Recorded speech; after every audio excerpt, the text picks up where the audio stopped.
धुळे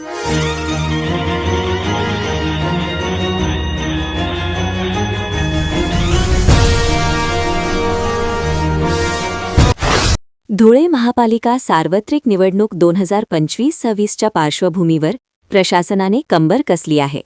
निवडणूक प्रक्रिया अत्यंत पारदर्शक, भयमुक्त आणि सुरळीत पार पाडण्यासाठी महापालिका आयुक्त तथा निवडणूक निर्णय अधिकारी नितीन कापडनीस यांनी शहरात कडेकोट बंदोबस्त तैनात केला आहे.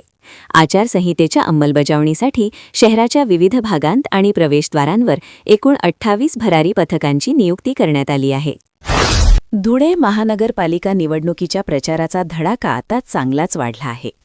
मतदारांच्या प्रत्यक्ष भेटीगाठी घेण्यासोबतच उमेदवार आणि कार्यकर्त्यांकडून समाज माध्यमांचा, सोशल मीडियाचा प्रभावी वापर केला जात आहे. मात्र या माध्यमातून मतदारांना प्रलोभन दाखवणे, धार्मिक किंवा जातीय भावना भडकवणे अथवा आचारसंहितेचा भंग होईल असे कृत्य करणाऱ्यांवर वचक ठेवण्यासाठी पोलिसांनी आता कंबर कसली आहे. अशा गैरप्रकारांवर लक्ष ठेवण्यासाठी पोलिसांच्या विशेष पथकाची नेमणूक करण्यात आली आहे. उत्तर भारताकडून येणाऱ्या अतिथंड वाऱ्यांमुळे धुळे शहर आणि जिल्ह्याला थंडीने चांगलेच कवेत घेतले आहे. गेल्या 2-3 दिवसांपासून 9 अंशांवर स्थिरावलेले किमान तापमान बुधवारी 7 जानेवारी 8 अंशांपर्यंत खाली घसरल्याची नोंद शासकीय कृषी महाविद्यालयाच्या वेधशाळेत घेण्यात आली आहे. त्यामुळे शहरात सर्वत्र हुडहुडी भरली आहे. सलग काही दिवसांपासून तापमानाचा पारा 10 अंशांच्या खाली असल्याने संपूर्ण जिल्हा गारठला आहे. शिरपूर येथील पाटीलवाडा येथे राहणारा 38 वर्षीय प्रवीण सुभाष वारुडे याची 6 जानेवारीला सकाळी 11च्या सुमारास अचानक छातीत दुखत असल्याने उपचारार्थ येथील कॉटेज रुग्णालयात दाखल केले असता डॉक्टर अमोल जैन यांनी तपासणीअंती मृत घोषित केले. या प्रकरणी शिरपूर शहर पोलिसात आकस्मिक मृत्यूची नोंद करण्यात आली आहे. साक्री तालुक्यातील पिंपळनेर येथील 55 वर्षीय महारू कन्हैया गायकवाड यांची 6 जानेवारीला रात्री 1:30च्या सुमारास अचानक उलटी होऊन प्रकृती खालवल्याने उपचारार्थ ग्रामीण रुग्णालयात दाखल केले असता डॉक्टरांनी तपासणीअंती मृत घोषित केले. या प्रकरणी पिंपळनेर पोलिसात आकस्मिक मृत्यूची नोंद करण्यात आली आहे. धुळे शहरातील मिल परिसरातील सीताराम माळीचाळ येथील 24 वर्षीय तरुण शुभम राजेश जाधव हा 4 जानेवारीला सायंकाळी राहत्या घरातून निघून गेला होता. या संदर्भात शहर पोलिसात मिसिंगची तक्रार दाखल केली होती. त्याचा शोध खानदेश गोशाळा येथे विहिरीत तरंगताना आढळून आला. या प्रकरणी चाळीसगाव रोड पोलिसात आकस्मिक मृत्यूची नोंद करण्यात आली आहे. धुळे महानगरपालिका सार्वत्रिक निवडणुकीत मतदानाचा टक्का वाढविण्यासाठी प्रशासनाकडून विशेष मोहीम राबवण्यात येत आहे. महानगरपालिका आयुक्त नितीन कापडनीस यांच्या संकल्पनेतून शहरात ठिकठिकाणी उभारण्यात आलेले सेल्फी पॉइंट्स सध्या तरुण मतदारांमध्ये विशेष आकर्षणाचा केंद्र ठरत आहेत. शिरपूर तालुक्यातील दहिवत परिसरात बंद घराचा कडीकोयंडा तोडून अज्ञात चोरट्यांनी सुमारे 94,000 रुपये किमतीचे सोन्या चांदीचे दागिने लंपास केल्याची घटना उघडकीस आली आहे. या प्रकरणी शिरपूर पोलिसात अज्ञात चोरट्यांविरुद्ध गुन्हा दाखल करण्यात आला आहे.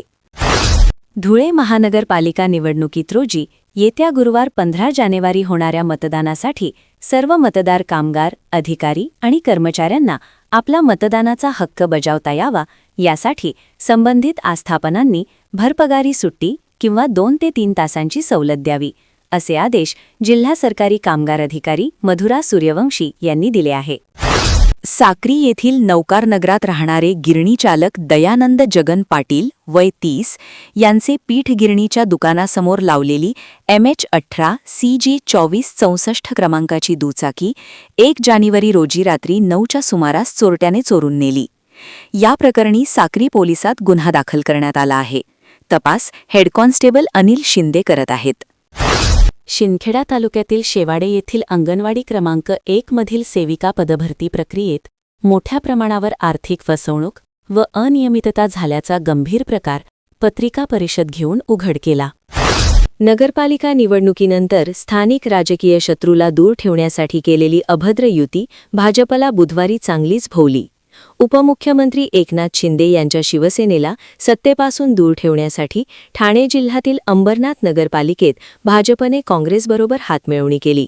तर अकोला जिल्ह्यातील अकोटमध्ये थेट MIM बरोबर युती केल्याने भाजपवर चौफेर टीका होत आहे.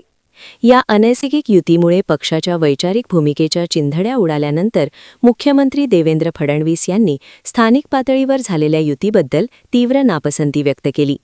ही युती तोडण्याचे आदेश देतानाच स्थानिक पदाधिकाऱ्यांवर कारवाईचा इशाराही त्यांनी दिला. तर प्रदेश काँग्रेसला अंधारात ठेवून भाजपसोबत केलेल्या या युतीची प्रदेशाध्यक्ष हर्षवर्धन सपकाळ यांनी गंभीर दखल घेत अंबरनाथ ब्लॉक अध्यक्ष प्रदीप पाटील यांची तसेच निवडून आलेल्या नगरसेवकांची पक्षातून हकालपट्टी केली आहे. धुळे शहरात वाढलेल्या गुंडगिरीच्या घटनांबाबत मुख्यमंत्री तथा गृहमंत्री देवेंद्र फडणवीस यांनी मौन बाळगल्याने सत्तारूढ भाजपाकडून गुंडगिरीला अप्रत्यक्ष पाठबळ दिले जात असल्याचा आरोप शिवसेना नेते व माजी आमदार अनिल गोटे यांनी केला आहे.